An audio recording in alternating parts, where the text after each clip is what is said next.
Game Week 7 FPL preview. Getting through the game weeks quickly, let me tell you that. Well, in this game week I made my transfer already. Every single week I've used my free transfers, yet to use a minus point. So I've made a change. I'll give you a clue. It's in an attacking position. I think it's really going to help my team this week. Remember, I played the wild card last week, which has left me in a better position. Stay tuned to the very end to find out the latest on my team. Keen to hear about your team as well and how you're feeling ahead of this game week and your plans too. So make sure you do stay tuned.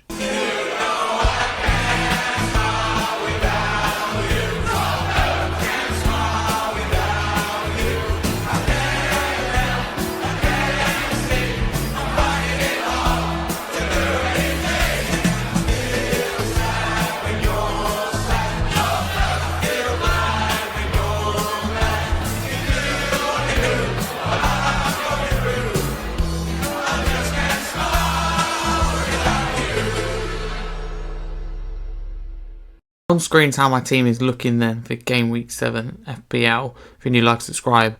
One transfer made this week and I've done it. It's not even a possibility. You know me, I just get straight to it. I don't even think twice. If I think of something, I always do it within 5-10 seconds. I'm an instinct person, but it does cost me.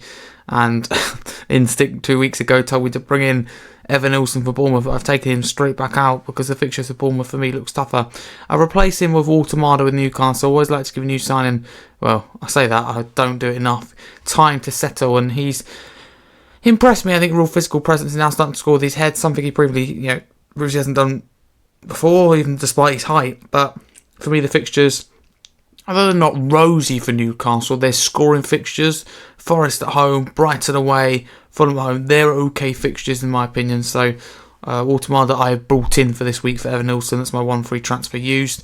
Reminder, I played the wild card in Game Week 6. My team is in a lot better position. So if I'm honest with you, there's still some positions here that I'm undecided about. But I'll go with read out what I've got so far, which you can see. There's a 3-4-3 formation, 3-4-3. So Roofs in goal of Sunderland. Then I've got Konsa, Targarski and Gahey at the back at the moment. Grealish, Semenya, Kudus and Fernandes in midfield. Then Haaland, Automata and Strand Larsen up front. The captain's armband is currently on Erling Haaland. So I haven't locked in the captain, haven't locked in the goalkeepers, a few positions up for grabs. So let's look at the bench then. Donnarumma against Brentford, or Roofs against Manchester United. For me, it's really tough. I think that was a decision I'll make right at the last kind of hurdle, right at the end.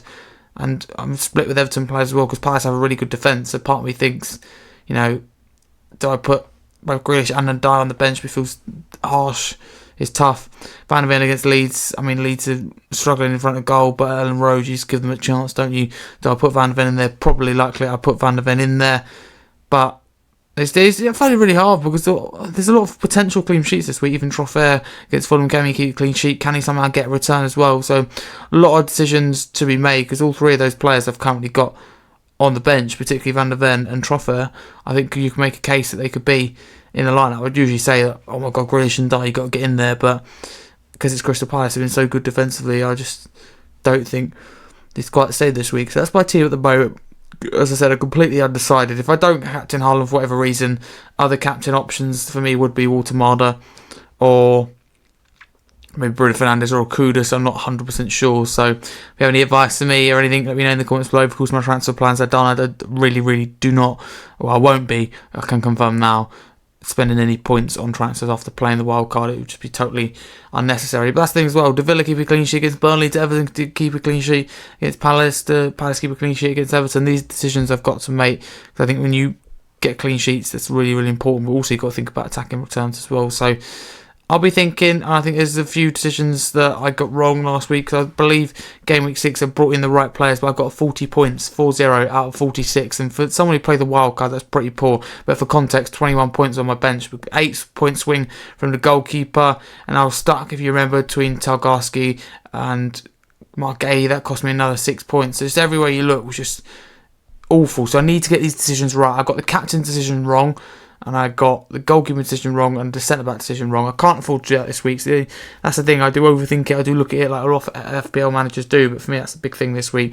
And I have got to get it right. But at the moment, even if I change nothing, my team's, I think, in a healthy position. Of course, last week was poor in the grand scheme of things. But I hope you enjoy the new FPL content to the channel. By all means, send me a screenshot. Get in touch list below your team and I'll absolutely rate it, would be in a video or in a comment. I'll definitely get back to you. I'm very interested to hear, but if not, I wish you all the best for Game Week 7. Please come back for my FPL review at the end of the Game Week Sunday/Monday. Thank you very much. Reminder, the FPL deadline is earlier. It's Friday the 3rd of October at 6:30pm because we have our first game at 8pm, which I believe, could be wrong, but I think Fulham are in action against Bournemouth. So thank you very much for watching. All the best. If you're new, like, subscribe. Thank you for all the support recently. If you do have the time as well and can vote for me, I'm a Football Content Awards 2025 finalist for the Best Young Content Creator Award.